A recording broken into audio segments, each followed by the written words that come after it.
สมควรแก่เวลา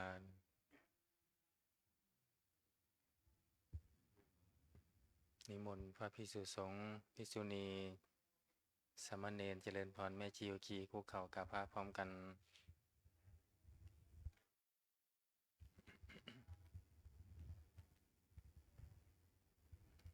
อัญชลีวันทาอภิวาท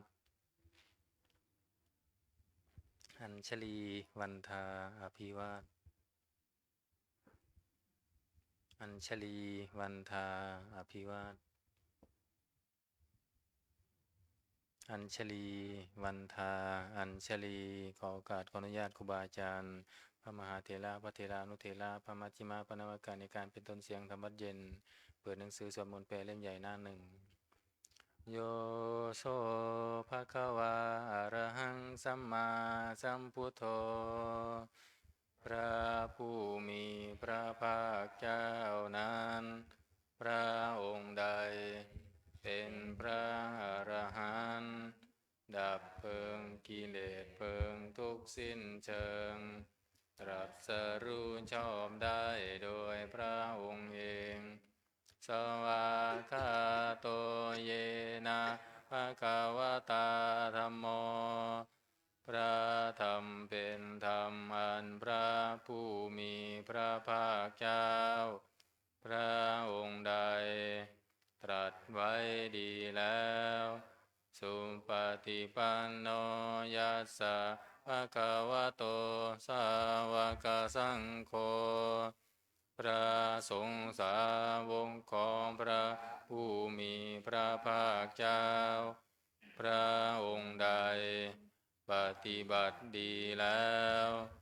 ธัมมายังภคะวันตังสัทธัมมังสัสสังฆังอิเมหิสกาเลหิยัตถาระหังอาโร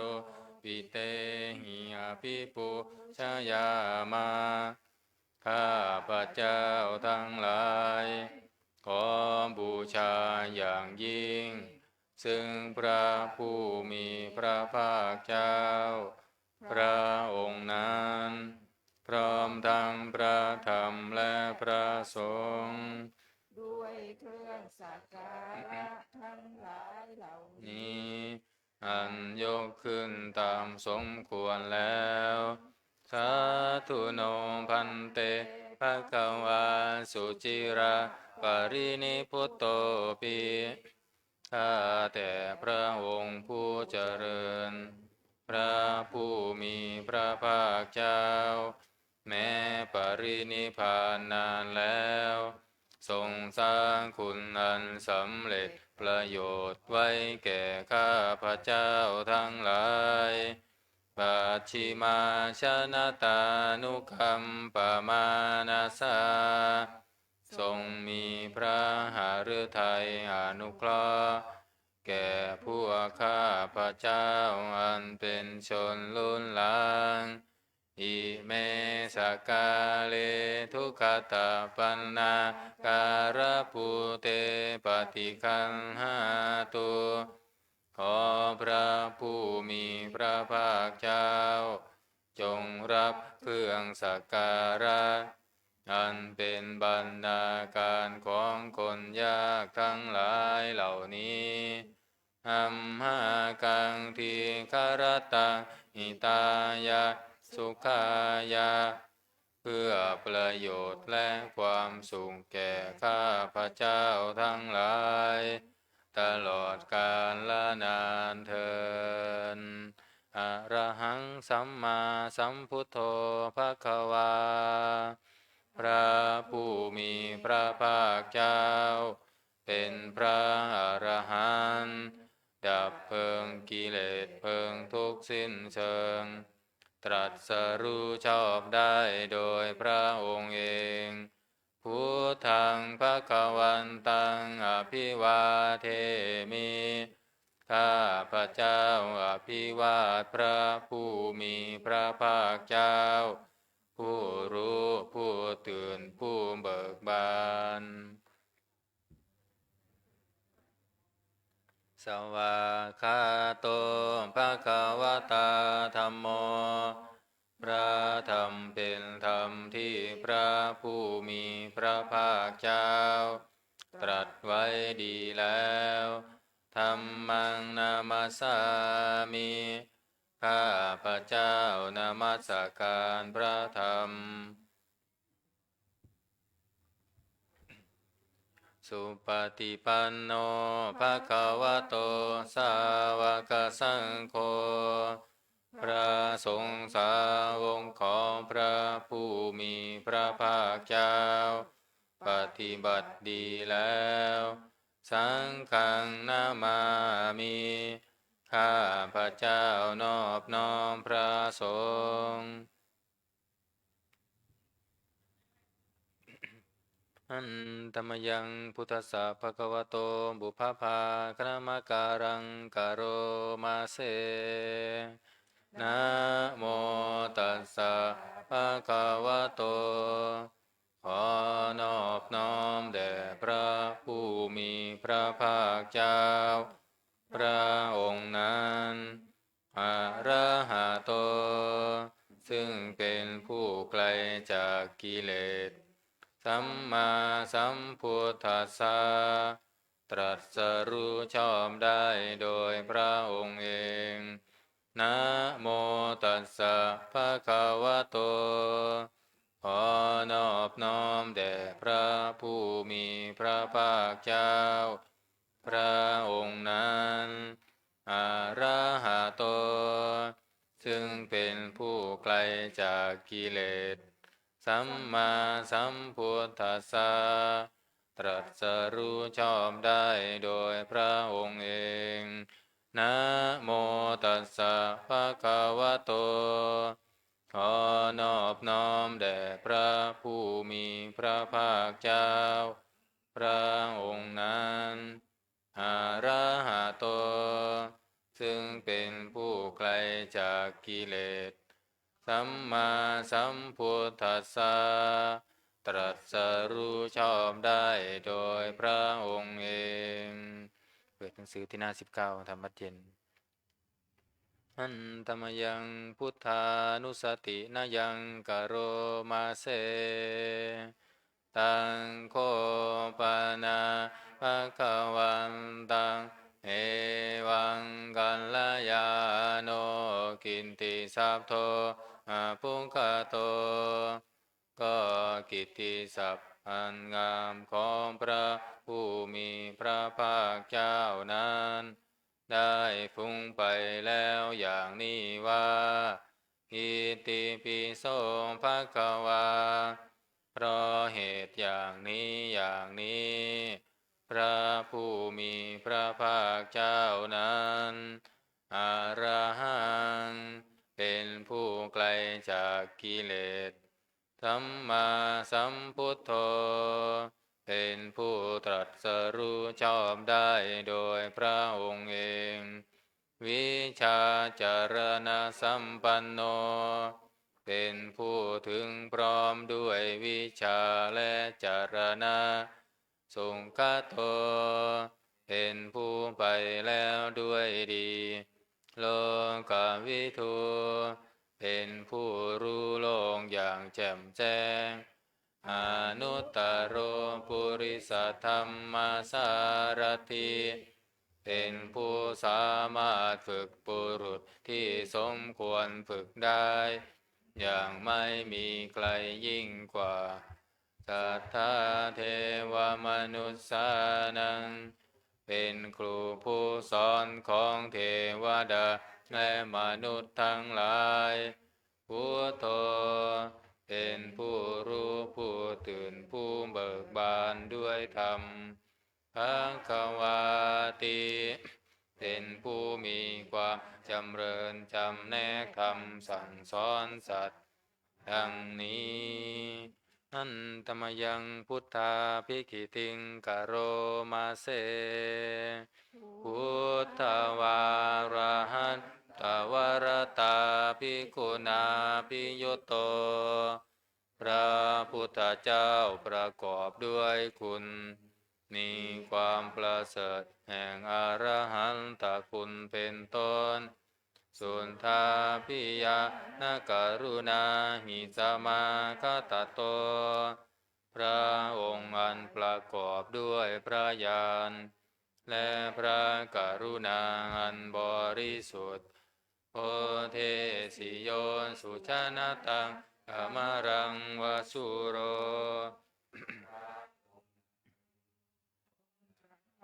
ชนที่ดี ให้เบิกบานอาทิตย์ทำบัวให้บาน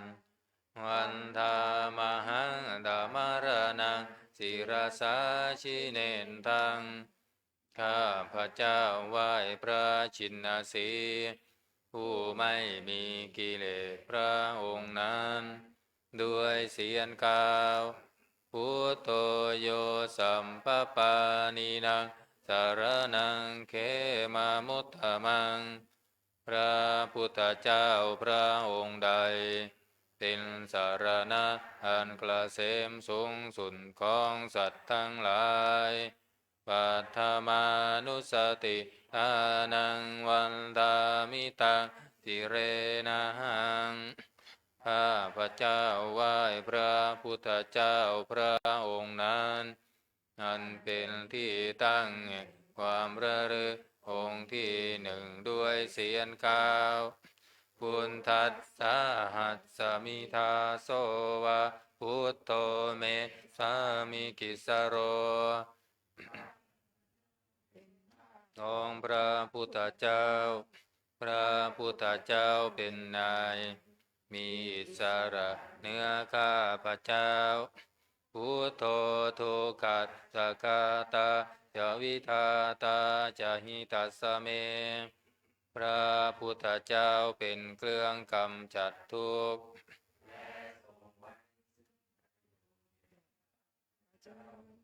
พุทธัสสะอาภิยาเท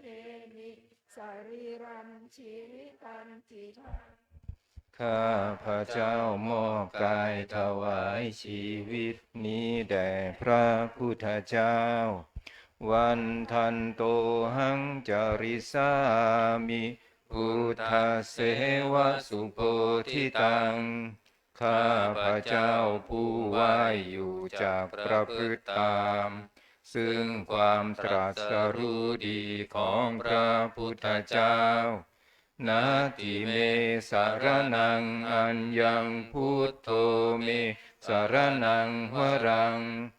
สารณะอื่นของข้าพระเจ้าไม่มีพระพุทธเจ้าเป็นสารณะอันประเสริฐของข้าพระเจ้าเอเตนะสัจวัตเชนะวัฏไทยังสัตถุสาสเนด้วยการกล่าวคำสัตย์นี้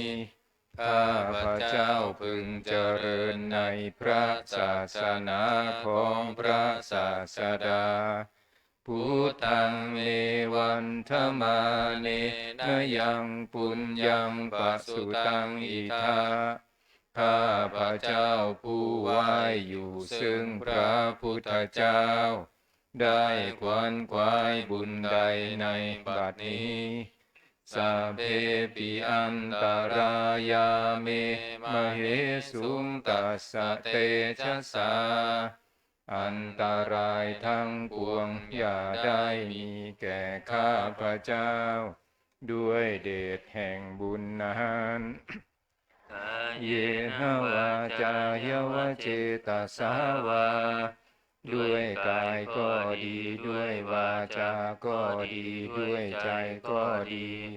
พุทเทกุกัมมังปะกตังมยายังกรรมหน้าติเตียนอันใดที่ข้าพระเจ้ากระทำแล้วในพระพุทธเจ้าพุทโธปฏิคันหาตัวจยันตังขอพระพุทธเจ้าจงงดซึ่งโทษล่วงเกินอนันต์กาลันตะเรสังวริตุงวพุทเทเพื่อการสำรวมระวังในพระพุทธเจ้าในการต่อไป อันธรรมยังธรรมานุสตินายังกโรมาเส สวากขาโตภะคะวะตาธัมโมพระธรรมเป็นสิ่งที่พระผู้มีพระภาคเจ้าตรัสไว้ดีแล้วสันทิฏฐิโกเป็นสิ่งที่ผู้ศึกษาและปฏิบัติพึงเห็นได้ด้วยตนเองอากาลิโกเป็นสิ่งที่ปฏิบัติได้และให้ผลได้ไม่จำกัดการเอหิปัสสิโกเป็นสิ่งที่ควรกล่าวกับผู้อื่นว่าท่านจงมาดูเถิดโอปนัญิโกเป็นสิ่งที่ควรน้อมเข้ามาใส่ตัวปัจจตังเวทิตาโพวินยูหิติเป็นสิ่งที่ผู้รู้ก็รู้ได้เฉพาะตนดังนี้อันธรรมยังธรรมาภิกิติงคโรมาเส สวากขาตาตาทิคุณโยภาวเสนาไสยโยพระธรรมเป็นสิ่งที่ประเสริฐเพราะประกอบด้วยคุณคือความที่พระผู้มีพระภาคเจ้าตรัสไว้ดีแล้วเป็นต้นโยมัคคปากปริยัตติวิโมกขเพโทเป็นธรรมอันจำแนกเป็นมรรคผลปริยัติและนิพพานธัมโมกุโลกปตนาตถาธาริธารีเป็นธรรมทรงไว้ซึ่งผู้ทรงธรรมจากการตกไปสู่โลกที่ชั่ววันธามหังตามหารังวรธรรมมะเมตังข้าพระเจ้าไหว้พระธรรมอันประเสริฐนั้นอันเป็นเครื่องขจัดเสียซึ่งความมืดธัมโมโยสัพพปานินังสารนังเขมามุตตมังพระธรรมใดเป็นสารณะอันเกษมสูงสุดของสัตว์ทั้งหลายทุติยานุสติทานังวันตามิตังสิเรนะหังข้าพระเจ้าไหว้พระธรรมนั้นอันเป็นที่ตั้งแห่งความระลึกองค์ที่สองด้วยเสียงกล่าวธรรมสาหัสมิทาโสธัมโมเมสามิกิสโรข้าพระเจ้าเป็นทาสของพระธรรมพระธรรมเป็นนายมีอิสระเหนือข้าพระเจ้าธัมโมทุกขาสัคคาตาจาวิทาตาจาหิตัสสเมพระธรรมเป็นเครื่องกำจัดทุกข์และทรงไว้ซึ่งประโยชน์แก่ข้าพระเจ้าธัมมัสสาหังนิยาเทมิสรีรันชีวิตันจิตังข้าพระเจ้ามอบกายถวายชีวิตนี้แด่พระธรรมวันทันโตหังจาริสามิธรรมเสวะสุธรรมตังข้าพระเจ้าผู้ไหว้อยู่จากประพฤติตามซึ่งความเป็นธรรมดีของพระธรรมนาติเมสารนังอัญญังธัมโมเมสารนังวรังสารณะอื่นของข้าพระเจ้าไม่มีพระธรรมเป็นสารณะอันประเสริฐของข้าพระเจ้าเอเตนะสัจวัตเจนะวัฏไทยังสัตตุสาสเน ด้วยการกล่าวคำสัตย์นี้ข้าพระเจ้าพึงเจริญในพระศาสนาของพระศาสดาธัมมังเมวันธมาเนนะยังปุญญังปัสสุตังอิทาข้าพระเจ้าผู้ไว้อยู่ซึ่งพระธรรมได้ขวนขวายบุญใดในบัดนี้สัมเพปิอันตรายาเมมเหสุงตัสสะเตชะสาอันตรายทั้งปวงอย่าได้มีแก่ข้าพระเจ้าด้วยเดชแห่งบุญนั้นกายนวาจายวเจตสาวาด้วยกายก็ดีด้วยวาจาก็ดีด้วยใจก็ดีธัมเมกุกัมมังปะกตังมยายังกรรมหน้าติเตียนอันใดที่ข้าพระเจ้ากระทำแล้วในพระธรรมธัมโมปฏิคันหตุอัจจยันตังขอพระธรรมจงงดซึ่งโทษล่วงเกินนั้นกาลันตะเรสังวริตุงวะธัมเมเพื่อการสำรวมระวังในพระธรรมในการต่อไปอันธรรมยังสังขานุสตินายังกโรมาเสสุปฏิปันโนภะคะวะโตสาวกสังโฆสงฆ์สาวกของพระผู้มีพระภาคเจ้าปฏิบัติดีแล้วอุชุปฏิปันโนภะคะวะโตสาวกสังโฆสงฆ์สาวกของพระผู้มีพระภาคเจ้าปฏิบัติตรงแล้วยายะปฏิปันโนภะคะวะโตสาวกสังโฆสงฆ์สาวกของพระผู้มีพระภาคเจ้าปฏิบัติเพื่อรู้ธรรมเป็นเครื่องออกจากทุกข์แล้วสามีจิปฏิปันโนภะคะวะโตสาวกสังโฆ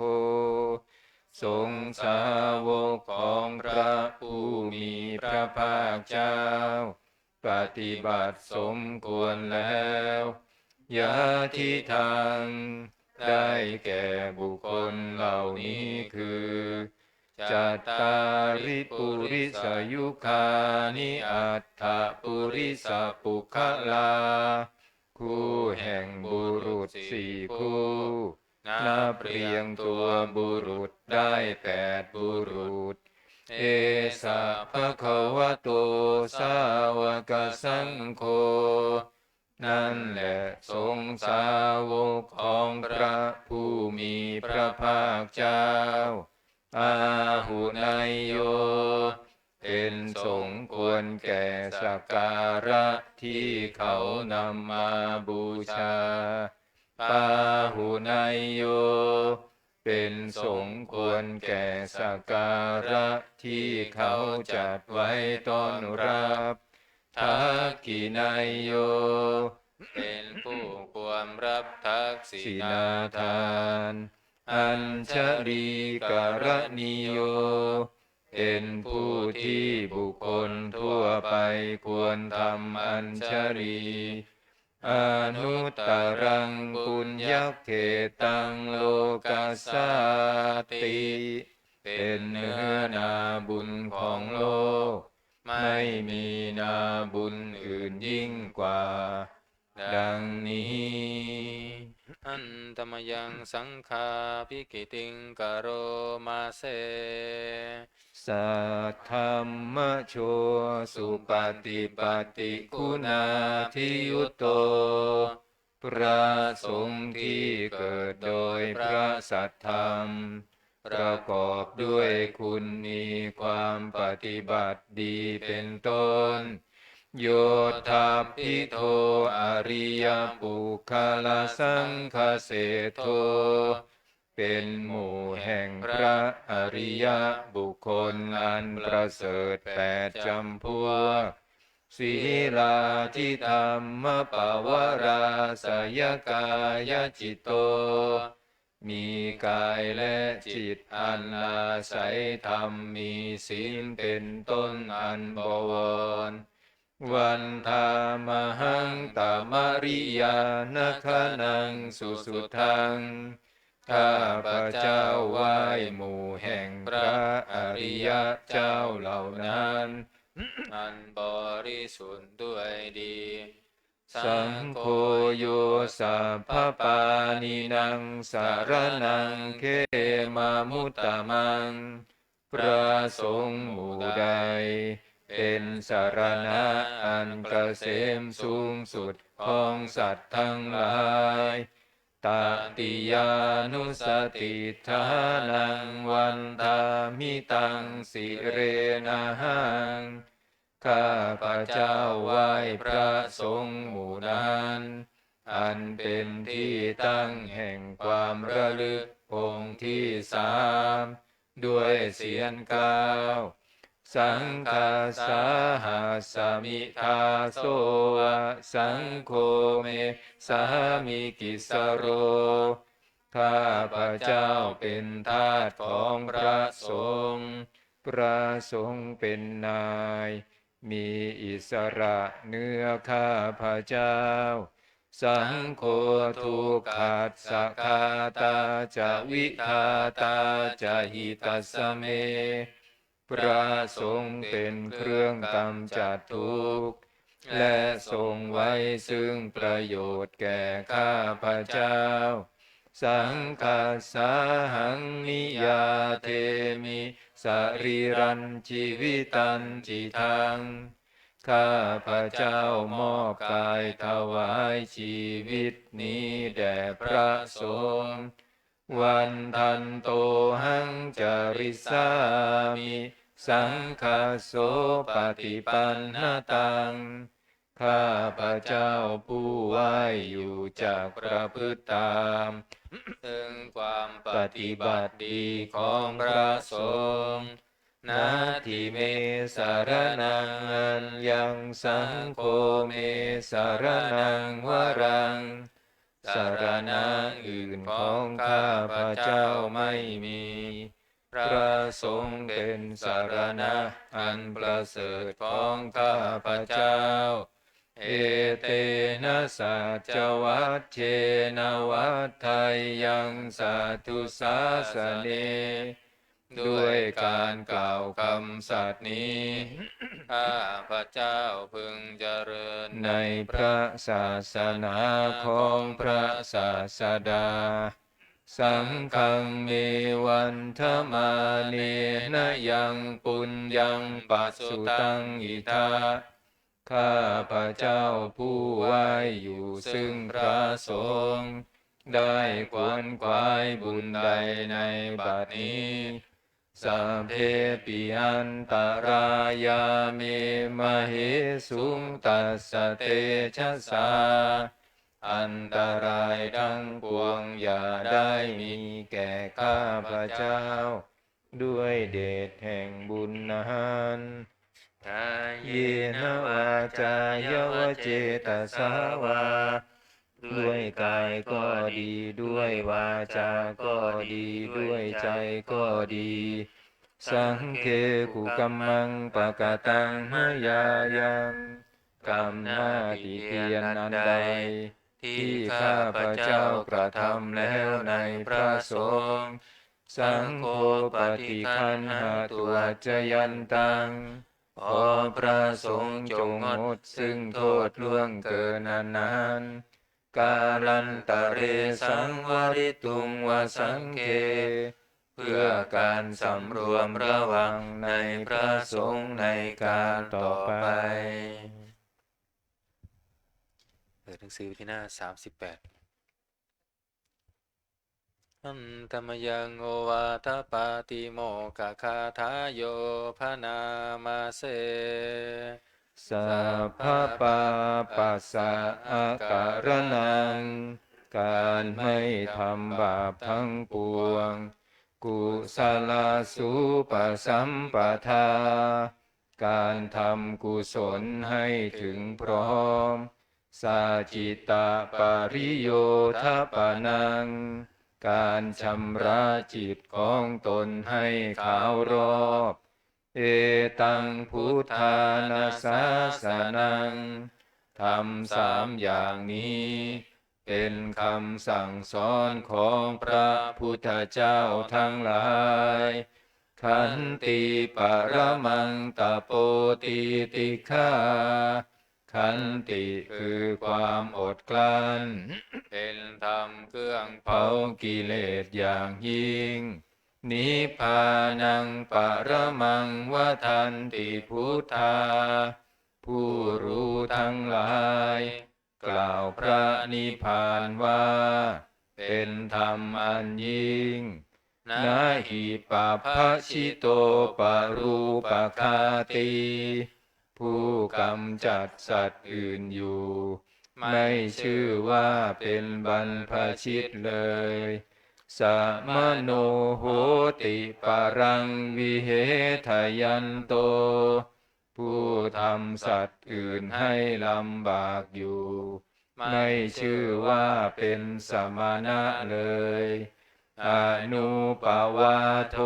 อนุปคาโตการไม่พูดร้ายการไม่ทำร้ายปาติโมกเขจะสังวโร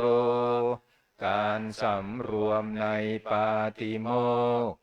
มัตตัญญุตาจะภัตตัสสมิงความเป็นผู้รู้ประมาณในการบริโภคปันตัญจะสายนาสนังการนอนการนั่งในที่อันสงัดอาทิจิตเตจะอายโยโคความมั่นประกอบใน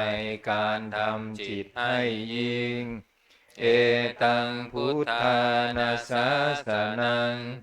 ทำ6 อย่างนี้เป็นคำสั่งสอนของพระพุทธเจ้าทั้งหลายเปิดกลับมาหน้า27อันธรรมยังอติตาปัจจเวคณาปาทังคนามาเสอาชมยาอปัจจเวคิตวายังจีวรังปริพุตังจีวรใดอันเรานุ่งห่มแล้วไม่ทันพิจารณาในวันนี้ตังยาวะเทวาสีตัสสะปฏิฆาตายะจีวรนั้นเรานุ่งห่มแล้วเพียงเพื่อบำบัดความหนาวอุณหสาปฏิฆาตายะเพื่อบำบัดความร้อนดังสมกะสวาตาตปะสิริงสปะสัมปัสสานังปฏิฆาตายะเพื่อบำบัดสัมผัสอันเกิดจากเหลือบยุงลมแดดและสัตว์เลื้อยคลานทั้งหลายยาวะเทวะหิริโกปินะปฏิชาธานาทังและเพียงเพื่อปกปิดอวัยวะอันให้เกิดความละอายอาชมยาอปัจจเวคิตวาโยปินดาปาโตปริพุตโตบิณฑบาตใดอันเราฉันแล้วไม่ทันพิจารณาในวันนี้โสเนวะทวายะบิณฑบาตนั้นเราฉันแล้วไม่ใช่เป็นไปเพื่อความเพลิดเพลินสนุกสนานนามทายะไม่ใช่เป็นไปเพื่อความเมามันเกิดกำลังพลังทางกายนามันดานายะไม่ใช่เป็นไปเพื่อประดับนาวิภูสนายะ ไม่ใช่เป็นไปเพื่อตกแต่งยาวะเทวะอิมัสสกายสัทธิติยาแต่ให้เป็นไปเพื่อความตั้งอยู่ได้แห่งกายนี้ยาปนายาเพื่อความเป็นไปได้ของอัตภาพวิหิงสุปารติยาเพื่อความสิ้นไปแห่งความลำบากทางกายพระมจริยานุคาหายาเพื่ออนุเคราะห์แก่การประพฤติพรหมจรรย์อิติปุรานันจะเวทนังปฏิหังคามิด้วยการทำอย่างนี้เราย่อมระงับเสียได้ซึ่งทุกขเวทนาเก่าคือความหิวนาวันจะเวทนังนาอุปาเทสามิและไม่ทำทุกขเวทนาใหม่ให้เกิดขึ้นยาตาราจะเมภวิสติอนวัชชตาจะภาสุวิหารโรจาติอันหนึ่งความเป็นไปโดยสะดวกแห่งอัตภาพนี้ด้วยความเป็นผู้หาโทษมิได้ด้วยและความเป็นอยู่โดยผาสุกด้วยจากมีแก่เราดังนี้อาชมยาอปัจจเวคิตวายังเสนาสนังปริพุตังเสนาสนะใดเราใช้สอยแล้วไม่ทันพิจารณาในวันนี้ตังยาวะเทวะสีตัสสะปฏิฆาตายาเสนาสนะนั้นเราใช้สอยแล้วเพียงเพื่อบำบัดความหนาวอุลหัสสะปฏิฆาตายาเพื่อบำบัดความร้อนดังสมกะสวาตาตปะสิริงสะปะสัมภัสสานังปฏิฆาตายาเพื่อบำบัดสัมผัสอันเกิดจากเหลือบยุงลมแดดและสัตว์เลื้อยคลานทั้งหลายยาวะเทวะอุตุปริสยวิโนทนังปฏิสันลานารามัทธังเพียงเพื่อบรรเทาอันตรายอันพึงมีจากดินฟ้าอากาศและเพื่อความเป็นผู้ยินดีอยู่ได้ในที่หลีกเร้นสำหรับภาวนาอาชมยาอปัจจเวคิตวาโยคิลานปัญจยเพสัชฌปริคาโรปริพุตโตคิลานะเพสัชบริขารใดอันเราบริโภคแล้วไม่ทันพิจารณาในวันนี้โสยาวะเทวะอุปันนานังวัยยาภาธิกานังเวทนานังปฏิฆาตายาคิลานะเพสัชบริขารนั้นเราบริโภคแล้วเพียงเพื่อบำบัดทุกขเวทนาอันบังเกิดขึ้นแล้วมีอาพาธต่างๆเป็นมูลอาภยาปัชชะปรมตายาติเพื่อความเป็นผู้ไม่มีโรคเบียดเบียนเป็นอย่างยิ่งดังนี้อันธรรมยังอุทิศนาทิฏฐานาคาทายโยพนามาเสอิมินาปุญญากรรมเมนะด้วยบุญนี้อุทิศให้อุปัชฌายาคุณุตตราอุปัชฌาย์ผู้เลิศคุณอาจาริยุปการาจา และอาจารย์ผู้เกื้อหนุนมาตาปิตาจายาตกาทั้งพ่อแม่และปวงญาติสุริโยจันทิมาราชาสุนจันทร์และราชาคุณวันตานราปิจาผู้ทรงคุณหรือผู้สูงชาติพระมมาราชอินทาจาพรหมมาและอินทราชโลกปาลาชเทวตาทั้งถวยเทพและโลกบาลยะโมมิตามนุสสาจายมราชมนุษย์มิตร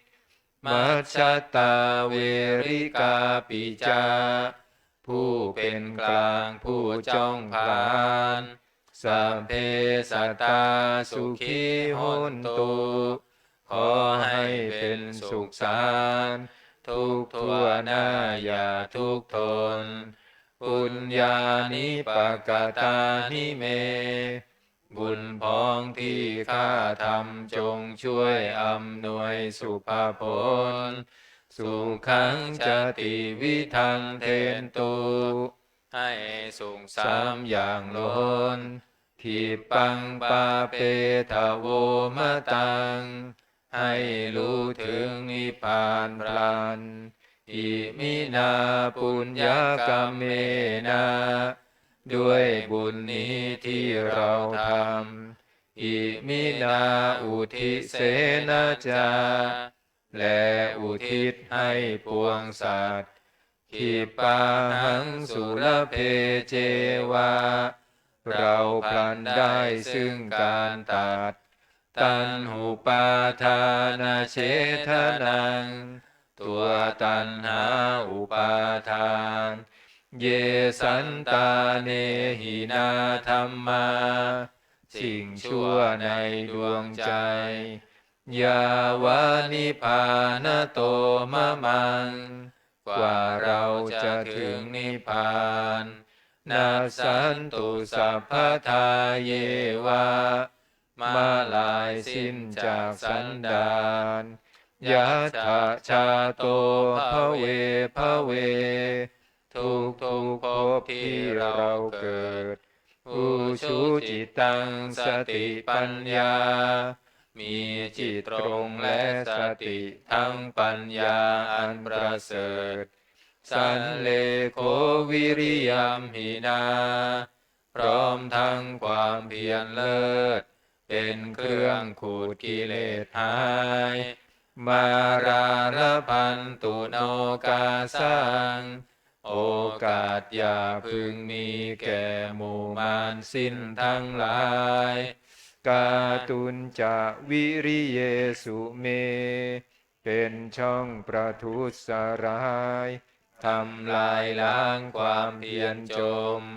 พุทธาธิปาวโรนาโทพระพุทธผู้บวรนาถธัมโมนาโทวรุตตโมพระธรรมที่พึงอุดมนาโทปัจเจกพุทโธจาพระปัจเจกพุทธสงฆ์สังโฆนาโทตโรมะมังทมพระสงฆ์ที่พึงพยองเตโสตมานุภาเวนะด้วยอานุภาพนั้นมาโรกาสังละพันตุมาขอหมู่มารอย่าได้ช่องทัสสะปุญญานุภาเวนะด้วยเดชบุญทั้ง10ป้องมาโรกาสังละพันตุมาอย่าเปิดโอกาสแก่มารเถิดวันนี้สวดคาถาหวานทรายนะหน้า48เริ่มที่หน้า51เนาะเริ่มที่หน้า51ต่อด้วยหน้า48 นะโมตัสสะภะคะวะโตอะระหะโตสัมมาสัมพุทธัสสะนะโมตัสสะภะคะวะโตอะระหะโตสัมมาสัมพุทธัสสะนะโมตัสสะภะคะวะโตอะระหะโตสัมมาสัมพุทธัสสะพุทธังสรณังคัจฉามิธัมมังสรณังคัจฉามิสังฆังสรณังคัจฉามิทุติยมปิพุทธังสรณังคัจฉามิทุติยมปิธัมมังสรณังคัจฉามิทุติยมปิสังฆังสรณังคัจฉามิตติยมปิพุทธังสรณังคัจฉามิตติยมปิธัมมังสรณังคัจฉามิตติยมปิสังฆังสรณังคัจฉามิเป็นคำมานา48เนาะคาถาหวานใจอิมัตสมิงราชเสมานาเขตเตสมันตาสัตตโยชนะสตัสสหะสานิพุทธาชารปริเกตเตรักขันตุสุรักขันตุอิมัสสมิงราชเสมานาเขตเตสมันตาสัตตโยชนะสตัสสหะสานิธัมมาชารปริเกตเตรักขันตุสุรักขันตุอิมัสสมิงราชเสมานาเขตเตรัตโยชนะสตัสสหะสานิปัจเจกพุทธชารปริเกตเตรักขันตุสุรักขันตุอิมัสสมิงราชเสมานาเขตเตสมันตาสัตตโยชนะสตัสสหะสานิสังฆาชารปริเกตเตรักขันตุสุรักขันตุบุรพารัสมิงพระพุทธคุณังบุรพารัสมิงพระธรรมเมตตังบุรพารัสมิงพระสังฆานังทุกขโรภัคคยังวิวันชัยเยสัมภทุกข์สัพพโสกสัพพโรคสัพพภัยสัพพเคราะห์เสนียดจันไรวิวันชัยเยสัพพทานังสัมภาลาพังภาวันตุเมรักขันตุสุรักขันตุอาคาเนรัสมิงพระพุทธคุณังอาคาเนรัสมิงพระธรรมเมตตังอาคาเนรัสมิงพระสังฆานังทุกขโรภัคคยังวิวันชัยเยสัมภทุกข์สัพพโสกสัมภโรคสัพพภัย สัพพะเคราะห์เสนียดจันไรวิวันชัยเยสัมปทานังสัพพะลาภังรักขันตุสุรักขันตุทักษิณรัศมิงพระพุทธคุณังทักษิณรัศมิงพระธรรมเมตตังทักษิณรัศมิงพระสังฆานังทุกขโรภัคคยังวิวันชัยเยสัมภทุกข์สัพพโสสัมภโรคสัพพภัยสัพพเคราะห์เสนียดจันไรวิวันชัยเยสัมภทานังสัมภาลาภังภาวันตุเมรักขันตุสุรักขันตุหรดีรัศมิ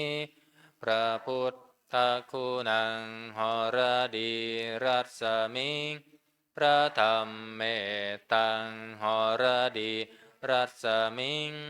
พระสังฆานังทุกขโรภัคคยังวิวันชัยเยสัมภทุกข์สัพพโสสัมภโรคสัพพภัยสัพพเคราะห์เสนียดจำไรวิวันชัยเยสัมภทานังสัมภาลาภังภาวันตุเมรักขันตุสุรักขันตุปัญชิมรัศมิพระพุทธคุณังปัญชิมรัศมิง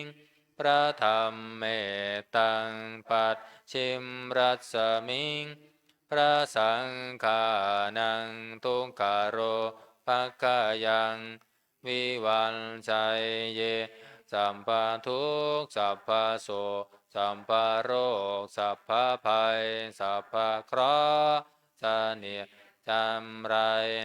วิวันชัยเยสัมปทานังสัพพะลาภังภาวันตุเมรักขันตุสุรักขันตุพายัพรัศมิงพระพุทธคุณังพายัพรัศมิงพระธรรมเมตตังพายัพรัศมิงพระสังฆานังทุกขโรภัคคยังสัพพโสสัพพโรคสัพพภัยสัพพเคราะห์เสนียดจำไรวิวันชัยเย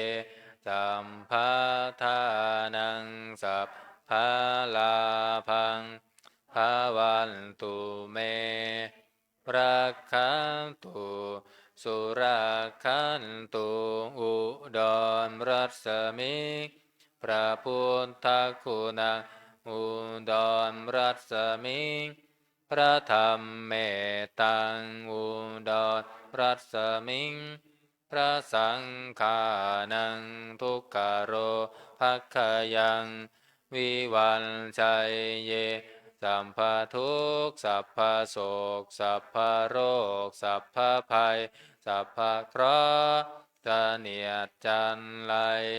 วิวันชัยเยสัมภทานังสัมภาลาภังภาวันตุเมรักขันตุสุรักขันตุอีสามรัศมิพระพุทธคุณังอีสามรัศมิงพระธรรมเมตตังอีสามรัศมิงพระสังฆานังทุกขโรภัคคยังวิวันชัยเยสัมภทุกข์สัพพโสสัพพโรคสัพพภัยสัพพเคราะห์เสนียดจันไร วิวันชัยเยสัมภัทานังสัพพะลาภังรักขันตุสุรักขันตุงอากาศรัศมิพระพุทธคุณังอากาศรัศมิงพระธรรมเมตตังอากาศรัศมิงพระสังฆานังทุกขโรภคยังวิวันชัยเยสัมภทุกข์สัพพโศกสัพพโรคสัพพภัยสัพพเคราะห์เสนียดจันไรวิวันชัยเยสัมภทานังสัมภาลาภังภาวันตุเมรักขันตุสุรักขันตุปันทวีรัสมิพระพุทธคุณังปันทวีรัสมิงพระธรรมเมตตังปันทวีรัสมิงพระสังฆานังทุกขโรภคยังวิวันชัยเยสัมภทุกข์สัพพโศกสัพพโรคสัพพภัยสัพพเคราะห์เสนียดจันไรวิวันชัยเยสัมภทานังสัพพะลาภังภาวันตุเมรักขันตุสุรักขันตุอิมัสสมิงมงคลจักรวาลทั้ง8ทิศประสิทธิจงมาเป็นกำแพงแก้วทั้ง7ชั้นมาป้องกันห้อมล้อมรอบขอบทั่วอนันตาราชเสมานาเขตเตสมันตาสัตตโยชนะสัตตสหสานิพุทธชารปริเขตเตรักขันตุสุรักขันตุอิมัสสมิมงคลจักรวาลทั้ง8ทิศประสิทธิจงมาเป็นกำแพงแก้วทั้ง7ชั้นมาป้องกันห้อมล้อมรอบขอบทั่ว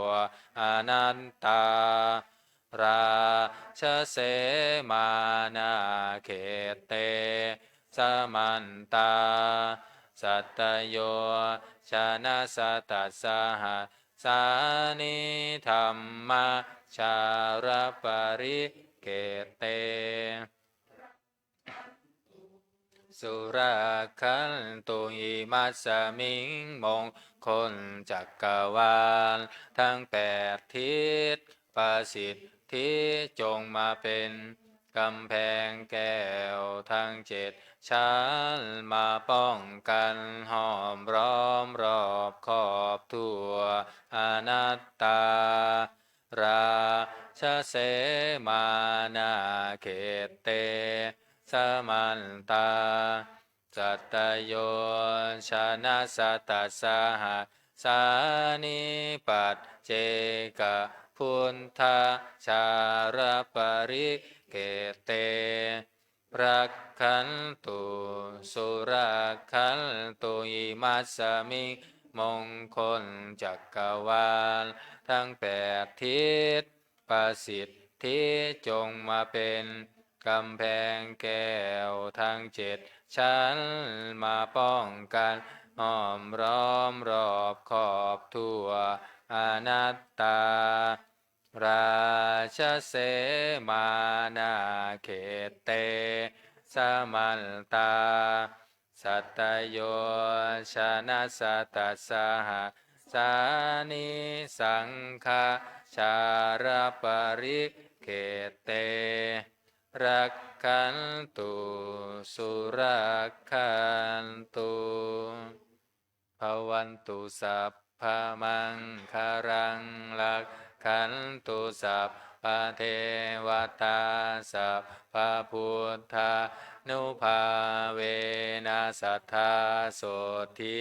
ภาวันตุเตภาวันตุสัพพะมังคารังลักขันตุสัพพะเทวตาสัมภะธรรมานุภาเวนัสสัทธาโสทิภาวันตุเตภาวันตุสัพพะมังคารังลักขันตุสัพพะเทวตาสัพพะสังฆานุภาเวนัสสัทธาโสทิภาวันตุเตครับลำดับต่อไปจะได้เจริญจิตตภาวนาทำสมาธิสักครู่แล้วแผ่เมตตาพร้อมกัน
ก็พอสมควรแก่เวลานะค่อยๆคลายออกจากสมาธิเปิดหนังสือมนต์พิธีเล่มเหลืองไปที่หน้า140หน้า140นะสำหรับโยคีผู้มาใหม่ไม่เคยใช้บทนี้คำว่าท่านนั้นเราใช้คำว่าท่านพระอาจารย์เนื่องจากว่าในวาระนี้เราจะเจริญพระพุทธมนต์แล้วก็เจริญจิตตภาวนาถวายเป็นอาจาริยบูชาเนื่องในวาระที่พระเดชพระคุณท่านเจ้าคุณพระอาจารย์พระภาวนาธรรมาภิรัตน์วิปัสสนาเจ้าคณะอำเภอเมืองเชียงใหม่เจ้าอาวาสวัดอรัมเปิงตะโปธารามเจริญอายุวัฒนมงคลครบ65 ปี44 พรรษาในวันพรุ่งนี้ช่วงนี้เราก็จะเจริญพุทธมนต์แล้วก็สาธยายมนต์บทนี้ถวายแก่ท่านเจ้าคุณพระอาจารย์ ด้วยเนื่องในโอกาสที่ท่านเจริญอายุวัฒนมงคลครบ65 ปี44 พรรษาในนามของคณะศิษยานุศิษย์อันประกอบด้วยภิกษุภิกษุณีสามเณรสามเณรีแม่ชีโยคีอุบาสกอุบาสิกาที่ร่วมกิจกรรมในการทำวัดเย็นในค่ำคืนนี้ก็จะได้น้อมกราบมุทิตาสักการะถวายเป็นอาจาริยบูชาขอพระเดชพระคุณท่านเจ้าคุณพระอาจารย์เจริญด้วยอายุวรรณะสุขภละปฏิภาณธรรมสารสมบัติอภิพัฒนมงคลสมบูรณ์พูนผลด้วยลาภยศสรรเสริญสุขโดยเฉพาะสุขภาพกายหรือว่าธาตุขันธ์ของท่านก็ขอให้กลับมาแข็งแรงสมบูรณ์ตามเดิมเพื่อท่านจะได้ปฏิบัติศาสนกิจปฏิบัติเพื่อการพระศาสนาวัดวาอารามเป็นร่มโพร่มไทรแก่ลูกศิษย์ลูกหาจะได้อ้างอิงอย่างมงคลจักรวาลน้อยซึ่งเราจะได้สาธยายต่อไปนี้มีคุณพระพุทธพระธรรมพระสงฆ์เป็นต้นรวมถึงบุญบารมีของพระเดชพระคุณท่านเจ้าคุณพระอาจารย์เองบุญบารมีอานิสงส์ของพวกเราลูกศิษย์ลูกหาทั้งหลายทั้งปวงที่ได้สร้างคุณงามความดีก็ได้เกื้อกูลอนุเคราะห์ด้วยอานิสงส์ตรงส่วนนี้ให้ท่านเจ้าคุณพระอาจารย์ได้มีสุขภาพแข็งแรงสมบูรณ์ปราศจากทุกโศกโรคภัยทั้งหลายทั้งปวงพยานอันตรายต่างๆนานาเป็นที่รักเป็นที่บูชาเป็นที่ปกปักรักษาของเราเทวดามนุษย์ทั้งหลายขอให้ท่านได้เจริญในสมณศักดิ์สมณธรรมสืบต่อไปด้วยความเคารพกล่าวพระวโรธโอภาโสและคณะศิษยานุศิษย์สัพพพุทธา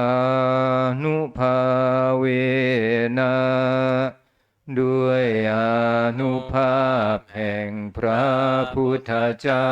ทั้งปวงสัพพธรรมานุภาเวนะด้วยอานุภาพแห่งพระธรรมทั้งปวงสัพพสังฆานุภาเวนะด้วยอานุภาพแห่งพระสงฆ์ทั้งปวงพุทธรัตนังธรรมรัตนังสังฆรัตนังตินนังรัตนานังอานุภาเวนะด้วยอานุภาพแห่งรัตนะสามคือพุทธรัตนะธรรมรัตนะสังฆรัตนะจตุราสีติสหัสธรรมขันธานุภาเวนะด้วยอานุภาพแห่งพระธรรมขันธ์84,000ปิตากัตตยานุภาเวนะด้วยอานุภาพแห่งพระไตรปิฎก ชินาสาวกานุภาเวนะด้วยอานุภาพแห่งพระสาวกของพระชินเจ้าสัพเพเตโรคาสัพพโรคทั้งหลายของท่านพระอาจารย์สัพเพเตพยาสัพพภัยทั้งหลายของท่านพระอาจารย์สัพเพเตอันตรายาสัพพอันตรายทั้งหลายของท่านพระอาจารย์สัพเพเตอุปัฏฐวาสัพพอุปัฏฐวะทั้งหลายของท่านพระอาจารย์สัพเพเตทุนนิมิตตาสัพพนิมิตร้ายทั้งหลายของท่านพระอาจารย์สัพเพเตอวมังคลาสัพพะอวมงคลทั้งหลายของท่านพระอาจารย์วินาศสันตุจงพินาศไปอายุวัฏโกความเจริญอายุธนวัฏโกความเจริญทรัพย์สิริวัฏโกความเจริญสิริยาสวัฏโกความเจริญยศภะละวัฏโก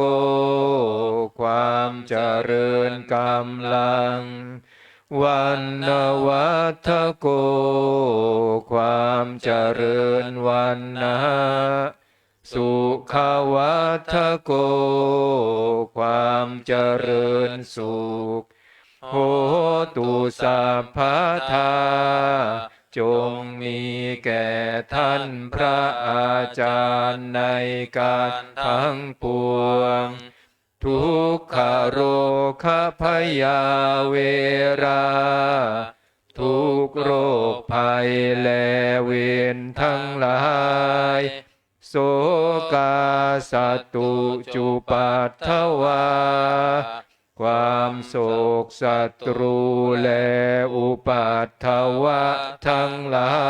ยอเนกาอันตรายาปิทั้งอันตรายทั้งหลายเป็นอเนกวินาสันตุจะเตชะสาจงพินาศไปด้วยเดชชายสิทธิทนังลาภังความชำนะ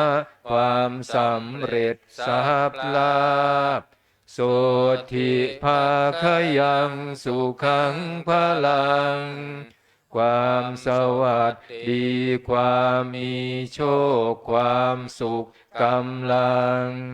สิริอายุจวันโนจาสิริอายุและวันนะโภคังวุฒิจยะสวาโภคะความเจริญและความเป็นผู้มียศสัตวาสาจะอายุจาและอายุยืน100 ปีชีวสิทธิภวันตุเตและความสำเร็จกิจในความเป็นอยู่จงมีแก่ท่านพระอาจารย์เถิดสาธุสาธุสาธุนะพรุ่งนี้การสาธยายอาจจะมีการเปลี่ยนนะตรงที่แลอายุยืน100 ปีนี้อาจจะเปลี่ยนเป็น และอายุยืนเกิน100 ปีเพราะทุกปีเราจะใช้ตัวนี้พรุ่งนี้อาจจะเปลี่ยนเป็นตัวนี้นะอ้าวลำดับต่อไปหยาดน้ำพื้นเมืองอยู่ในชีทแผ่นสีขาวนะอิทังทานกัมมังนิพพานาปัจจยโยโหตุโนนิจจาอิทังศีลกัมมังนิพพานาปัจจยโยโหตุโนนิจจังอิทังภาวนากัมมังนิพพานาปัญจโยโหตุโนนิจจังยังกินเจกุสาลกันตัมพังกัมมังสัพเพหิอัมเหหิกาตังปุญญังโนอนุโมทันตุสุนันตุพนโตเยเทวาอัสสมิทาเนอาทิกันตาทิกายุกะสัทธาหนตุสัมเพสันตาสุขีอัตตานังปาริหารันตุมาตาปิตาสุขิตาหนตุทุกขาปามุญจันตุสัมเพยาดากาสุขิตาหนตุทุกขาปามุญจันตุสัมเพอายาดากาสุขิตาหนตุทุกขาปามุญจันตุสัมเพปิสาสัพเพยังคาสัพเพเปตาสุขิตาหนตุทุกขาปามุญจันตุสัมเพนังคันตาสุขิตาหนตุทุกขาปามุญจันตุสัมเพเทวาสุขิตาหนตุทุกขาปามุญจันตุสัมเพอาจาริโยปัชฌายาสุขิตาหนตุทุกขาปามุญจันตุสัมภาสัมปัตติโยสามิชันตุโวคุกเข่าวันทาหลวงพร้อมกัน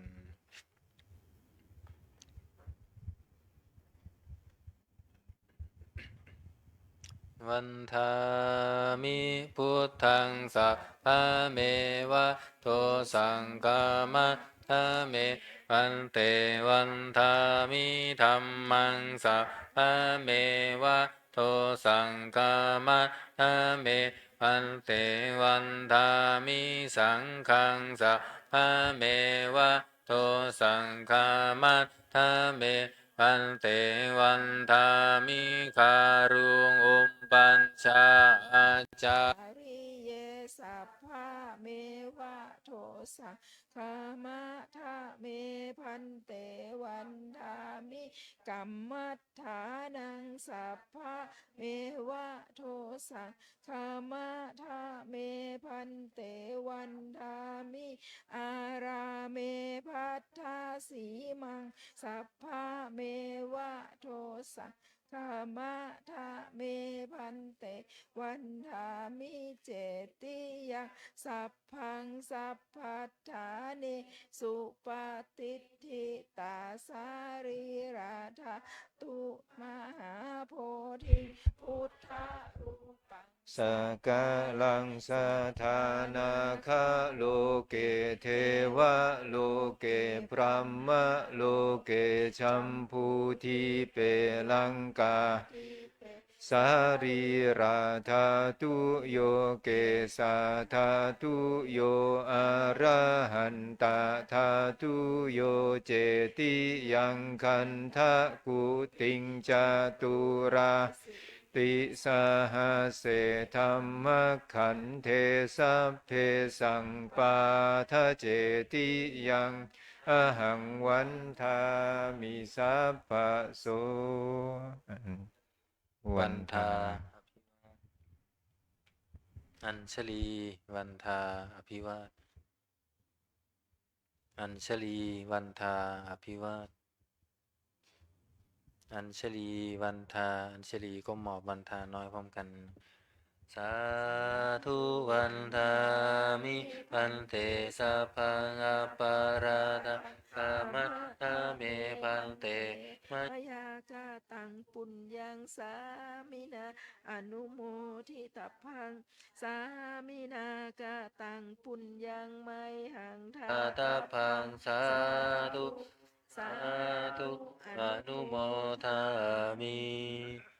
อัญชลีวันทาอภิวาทอัญชลีวันทาอภิวาทอัญชลีวันทาอภิวาทอัญชลีวันทาอัญชลีกราบลาพระรัตนตรัยพร้อมกันอะระหังสัมมาสัมพุทโธ ภะคะวาพุทธังภะคะวันตังอภิวาเทมิ สวากาโตภะคะ วะตาธัมโมธัมมังนามัสสามิ สุปฏิปัน โนภะคะวะโตสาวกสังโฆสังฆังนามามิ ขอนิมนต์พระภิกษุสงฆ์ภิกษุณีภูเขากราบพระมหาเถระพระอาจารย์อัญชัยประภากโลพร้อมกัน อัญชลีวันทาพิวาทอัญชลีวันทาพิวาทอัญชลีวันทาอภิวาทอัญชลีวันทาอัญชลี นิมนต์สามเณรและสามเณรีเรียนเชิญแม่ชีและโยคีทุกท่านกราบพระอาจารย์พร้อมกันค่ะ อัญชลีวันทาอภิวาทอัญชลีวันทาอภิวาทอัญชลีวันทาอภิวาทอัญชลีวันทาอัญชลี สาธุจตารโอธรรมาวัฏันติ อายุวโนสุขังพระลัง สาธุสาธุ แม่ชีรับช่วงต่อไปเลยนะ ค่ะก็ประชาสัมพันธ์ถึงโยคีหญิงนะคะ ช่วยกันปิดหน้าต่างทั้ง